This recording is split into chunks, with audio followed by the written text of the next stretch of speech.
Dala! Bonjour à toutes! Aujourd'hui, je voulais faire un petit clin d'œil à un commentaire qui m'a été laissé sous quelques autres vidéos. Je pense que c'est une vidéo sur l'obsidienne, je crois. J'étais plus sûre exactement quelle vidéo. Mais ça tombe à pic parce que si vous êtes parmi les personnes qui regardent Game of Thrones, je n'ai aucune idée comment la série est faite et est traduite en français. Pour tout vous dire, je la regarde exclusivement en anglais. J'aime bien regarder les séries seulement en version originale. Donc une série faite en français, je regarde en français, etc. etc. Et dans cette série-là, on parle de l'obsidienne et on parle de l'obsidienne sous le nom de Dragon Glass. Sauf ceux d'entre vous qui regardez Game of Thrones, vous pouvez rechercher ou peut-être me dire dans la section des commentaires justement comment est-ce que c'est traduit en français, je sais pas trop. S'ils vont traduire ça en vers de dragon ou je sais pas, dites-le moi, je serais contente de savoir. Et je pense que le commentaire disait que c'était quelqu'un qui était intéressé par l'obsidienne mais qui avait peur basé sur ce qu'elle a entendu sur l'obsidienne. Moi, si vous regardez mes vidéos, vous savez que je suis une grosse proponente, une grande proponente, j'adore l'obsidienne pour les bienfaits qu'elle a. C'est un outil vraiment puissant et un outil vraiment efficace lorsqu'il s'agit de gérer les traumas, de faire toutes sortes de choses avec la protection, avec aussi repousser les énergies négatives, évacuer les énergies négatives. Et donc dans la série, ils font référence à Dragon Glass, qui est vraiment de l'obsidienne. Et dans la série, c'est vraiment le seul outil, un des outils les plus forts pour pouvoir se débarrasser de l'armée des morts-vivants, l'armée of the White Walkers. Je ne sais pas comment on a traduit ça en français, je ne vais même pas m'aventurer. Et donc, oui, c'est vrai qu'il y a beaucoup de témoignages par rapport à l'obsidienne. Des personnes qui utilisent un obsidienne comme ça brute, obsidienne polie comme ça de façon externe, ou alors aussi les femmes qui l'utilisent avec les œufs yoni, qu'on utilise de façon interne-externe, qui justement est un outil très puissant, un outil très efficace lorsqu'on sait le manipuler, lorsqu'on sait en tirer tous les bénéfices. Et donc souvent vous allez voir des témoignages de personnes qui vont dire que leur expérience était intense ou que leur expérience dire que leur expérience a été vraiment trop dure ou était trop difficile. Moi, je veux dire que l'obsidienne, c'est une pierre, si vous rentrez dans le travail spirituel ou si vous rentrez dans le développement personnel, sur le travail sur vous-même, c'est une pierre incontournable. C'est vraiment la pierre qui va aller chercher les choses que vous avez ancrées en vous, les choses que vous refusez même d'accepter ou de regarder pour vous-même. Cette pierre-là va aller vous chercher, elle va ramener des situations devant vous, sur votre conscient, pour que vous puissiez y faire face et vous en débarrasser une bonne fois pour toutes. Ça peut aussi réveiller, tout comme les autres pierres, bouger en vous l'énergie qui a été stagnante, l'énergie qui est négative, les choses que vous avez accumulées, souvent les émotions négatives que vous accumulez dans votre yoni. Et donc ça va créer un choc, ça va peut mettre cette énergie-là en mouvement et ça peut vous donner toutes sortes d'expériences. Donc une des plus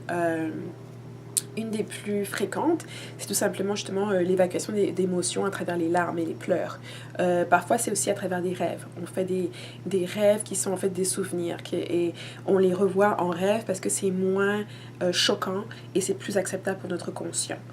Ça peut être aussi des situations. Donc, quelqu'un par le passé qui reprend contact avec nous pour qu'on puisse faire face à cette relation-là, pour qu'on puisse la terminer, pour qu'on puisse voir justement les choses qu'on pourrait faire différemment par rapport à cette relation-là, ou alors pour qu'on puisse faire face à quelque chose qui nous est arrivé, qui était négatif, qu'on a repoussé, qu'on a même parfois complètement renfloué dans notre mémoire pour refuser même d'accepter que certaines choses se sont produites. Donc c'est une pierre qui est, oui, intense parce qu'on dit toujours que l'obsidienne refuse d'occuper le même espace que la négativité, refuse d'occuper le même espace que l'énergie stagnante. Donc un des deux doit partir de là. Et donc quand vous l'introduisez dans un environnement, ça va créer des chamboulements. Mais ce sont aussi quelque chose qui est nécessaire. Donc avant de vouloir appeler toutes sortes de choses à soi, comme plus d'amour, plus d'affection, plus d'expression, plus de créativité, il faut d'abord faire le ménage. Il est important justement de se débarrasser des insécurités qu'on a. Ça ne sert à rien d'attirer un nouvel amour si on ne sait pas encore regarder soi-même par rapport au bagage qu'on a, par rapport aux insécurités relationnelles qu'on peut avoir. Il faut d'abord se débarrasser de ça, regarder bien ça, pour pouvoir par la suite, une fois qu'on a fait le travail sur soi, s'engager dans une nouvelle relation, s'engager avec quelqu'un avec qui on peut bâtir quelque chose de nouveau. Et donc l'obsidienne, il n'y a pas vraiment raison d'avoir peur, mais il faut prendre en compte le fait que c'est une pierre qui vient pour faire le nettoyage et c'est une pierre qu'on peut réutiliser. C'est une des rares pierres qu'on peut garder pendant toute sa pratique d'œuf ioni ou pendant tout son travail avec les cristaux parce que c'est une pierre qu'on va y retourner plusieurs fois au long de sa journée, au long de sa vie. À chaque fois qu'il y a quelque chose qui nous échappe ou lorsqu'on veut être sûr qu'on n'a pas suppressé quoi que ce soit, on peut utiliser l'obsidienne pour faire un nettoyage de ça. Et donc, je voulais juste faire un petit clin d'œil, répondre au commentaire qui nous a été fait. Et c'est, si c'est une pierre qui vous appelle, engagez-vous, prenez les dispositions. C'est vraiment aussi, je vais mettre une petite parenthèse parce qu'il est important lorsqu'on travaille avec l'obsidienne d'avoir du soutien. Ça peut être un espace sécuritaire où vous pouvez justement exprimer ces pensées, ces expériences que vous avez eues qui peuvent être négatives, qui peuvent être intenses, d'être entouré d'amis qui vont vous soutenir, ou alors de chercher un soutien spirituel ou émotionnel. Moi, je fais des consultations justement là-dessus. Donc, si vous voulez me rejoindre, si vous voulez une consultation avec moi, vous pouvez me contacter par le email qui est dans la boîte de description, mademoiselle Camille à gmail.com et on peut discuter justement de quel genre d'exercice vous pouvez faire, si vous avez déjà un œuf, si vous n'en avez pas, j'en vois aussi, donc on peut aussi discuter de ça. Et puis l'utilisation de l'obsidienne, c'est une pratique, tant qu'on est encadré, c'est une pratique qui est très sécuritaire, donc il n'y a pas de... Normalement, il ne devrait pas y avoir d'accrochage, quoi que ce soit. Moi, j'ai jamais eu de clientes qui ont eu des problèmes physiques ou autres.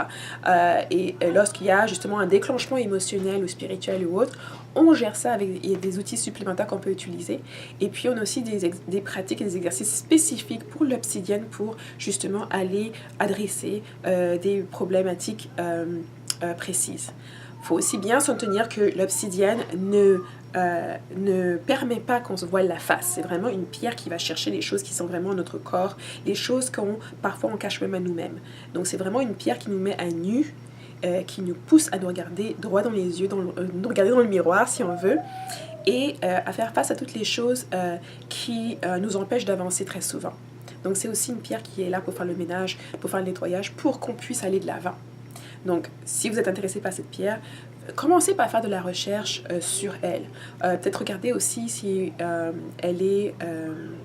si vous pouvez avoir des petits morceaux que vous pouvez commencer à vous connecter avec la pierre pour voir, aller dans un magasin de pierre pour pouvoir la toucher, pour pouvoir la regarder, pour pouvoir bien regarder cette connexion-là. Et puis bien sûr, une fois que vous vous sentez prête, vous vous sentez appelé, allez-y, faites le nécessaire pour pouvoir commencer une pratique. Merci d'avoir été avec moi et je vous verrai dans la prochaine vidéo. Bye bye!